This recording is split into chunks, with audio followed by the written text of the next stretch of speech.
Hai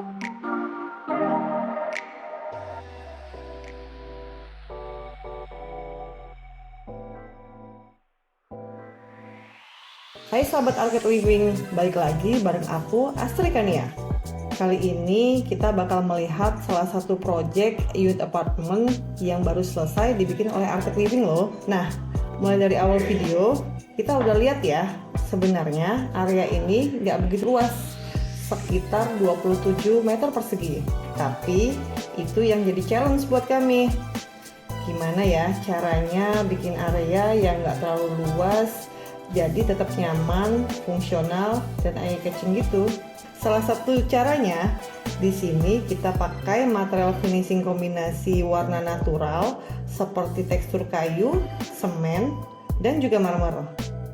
For your info ya, unit apartemen ini dimiliki oleh salah satu anak laki-laki dari klien kami yang sedang menempuh pendidikan di wilayah Tangerang Selatan. Makanya kesan elegan, simple, dan maskulin pada interior ini sangat berasa ya. Gimana?